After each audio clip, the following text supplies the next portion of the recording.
Hello, everyone. I just wanted to get on real quick and talk about the world title twin bill from Arlington this weekend, featuring Maurice Hooker versus Jose Ramirez and Tevin Farmer versus Guillaume Frenois. Hope I pronounced that correctly.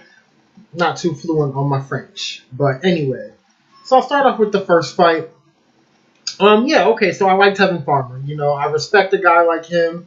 Whenever you get into a boxing ring, that's hard enough on its own. But when you get in there, pretty much knowing you can't really hurt the other guy, six knockouts and 29 wins, it's I respect that. I respect that, and I think Tevin Farmer is, he's made himself into a really good fighter. He has himself a belt. I wouldn't consider that to be a legitimate belt at that weight class, but again, Tevin Farmer, good fighter, doing his best out here. And then this Frenois guy, looking at his record, hey, pretty impressive record, right? Whenever you got 46 wins and only one loss, I couldn't turn pro and win 46 fights to only one loss.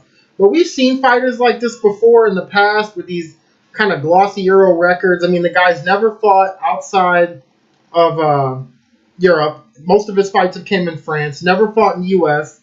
The only name on his resume I recognize is Joan O'Carroll, and I recognize him because Farmer beat him pretty easy last year or earlier this year. So looking at it, I will say though, for Francois, this is a good opponent for him too, because a lot of times we see these guys, these mandatories, they come over, they end up facing a power puncher and they just get blown out. But Farmer's not the type of fighter to just blow you out. So if Francois is a good boxer, this could go 12 rounds and be mildly competitive.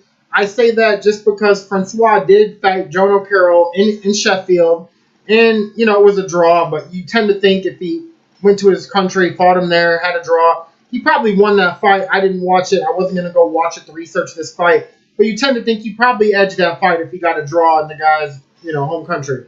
So. And when Tevin Farmer fought Carroll, he won like 9 rounds to 3, 8 rounds to 4, 10 rounds to 2, something like that. So this could be mildly competitive, but I can't really see Farmer losing this fight. I'm thinking, unanimous decision. And Tevin has been trying to sit down on his punches a little bit more lately. So maybe if this Francois guy is just a little bit, out of the moment, a little bit, the moment's too big for him, going to a different country, fighting, in America. Maybe he could stop him in mid to late rounds, but probably unanimous decision. Something like 117, 111, 116, 112, something like that. Okay, so as for the main event, really competitive fight here. I've been going back and forth on this fight all week on who I was going to pick. I'll start off with Jose Ramirez. I've seen him fight a few times. I like him. One thing I will say about him, though, he's been fighting a lot in what is like his adopted hometown of Fresno. But the one time he did have to venture out of there and fight a good fighter was Amir Imam in New York City, and that was probably his best fight to date. You might not like Imam. Imam's a decent fighter. At that point, he was a little bit more highly considered. At one point, he was really highly considered, a really highly, thought of prospect. But I'll give Ramirez credit. He went to New York. He looked good. He beat Imam pretty easy, won virtually every round. So going to Maurice Hooker's home state of Texas, basically hometown, even though he's from Dallas, Arlington, basically the same thing. So even though he's going to his hometown, I don't expect that to bother him too much. And looking at Hooker, okay, he's fought everywhere lately. He's only had one fight in Texas in the last 3 years. And normally I would give an edge, obviously, to a guy fighting in his hometown, just with the judging, the way boxing is. I don't make it as clear of an advantage this time, simply because obviously there's going to be a huge Hispanic population in Texas that will be rooting for Ramirez.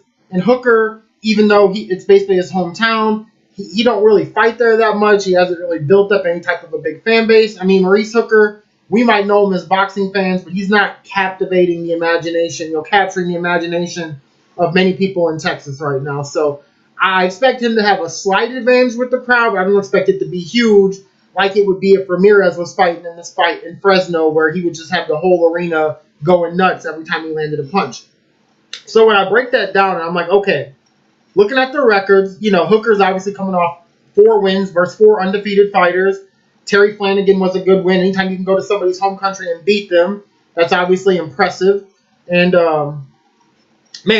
just breaking it down again, very, very, very tough fight to pick here. I'm going to go with Ramirez. I just feel like in the end, he's a little bit more talented than Hooker. And Hooker's on a great run right now, and I expect this to be very competitive. Both guys, really, they're not, one-punch knockout artists. This is probably going to go 12 rounds, or at least if anybody does get a stoppage, it'll probably be later in the fight. But I'm going to go with Ramirez by like a majority to unanimous decision. I just feel like he's a little bit better fighter, like I said, a little bit more talented, a little bit more natural talent. I expect him to be the aggressor in this fight, and I think he'll get it done. But again, very very close fight, very tough fight to pick. Let me know what you guys think in the comment section below.